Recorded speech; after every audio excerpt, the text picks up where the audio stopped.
Okay, we are going to sew this quarter circle block for the Make Waves quilt. Our first step is to get our template A and template B pieces underneath the needle while keeping these straight sides lined up.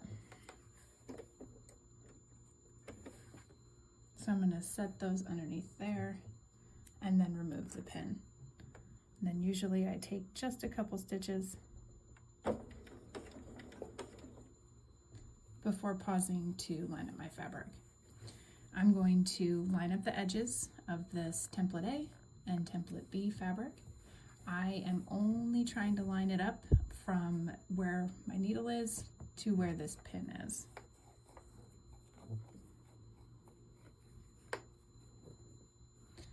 And then I am going to start sewing around the curve with a scant 1/4 inch seam.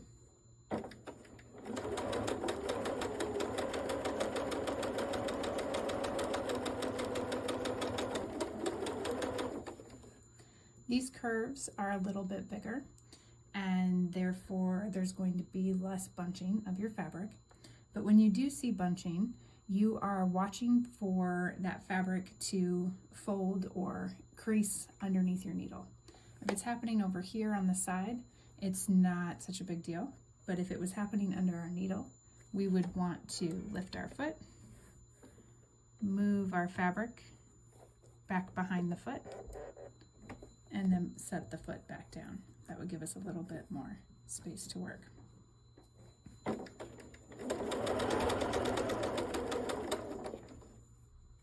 All right, so we are at our pin, and I like using just one pin when I'm sewing my curve so that the fabric stays lined up a little bit better, but also so that I know that when I get to this pin, if I don't have too much fabric left over or not enough fabric left over, that I've sewn that first half of the curve correctly and I'm ready to move on to the second half. So we're going to remove our pin. We're going to just line up our fabric again, and then we'll continue sewing.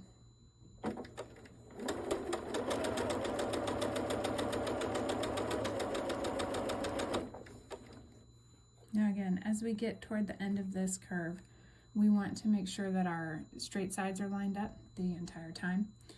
So we don't want to pull our fabric this way toward us. We want to make sure that it is going back and behind the foot if we have too much.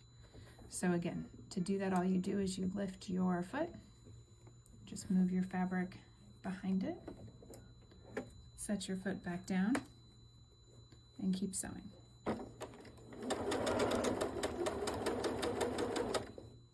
I might have a little bit too much here, and I might have a fold happening. So I'm just going to do that again. And then you can see these are still lined up as we're sewing. And then as you sew off of these two pieces, you just keep this line straight. If this line is straight, your curved block is going to be a little bit more accurate. So we're going to take out that pin and just watch those end fabrics there.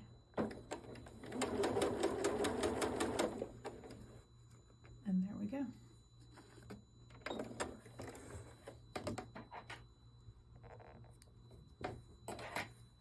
You can see that those stayed lined up pretty well as we sewed around the curve.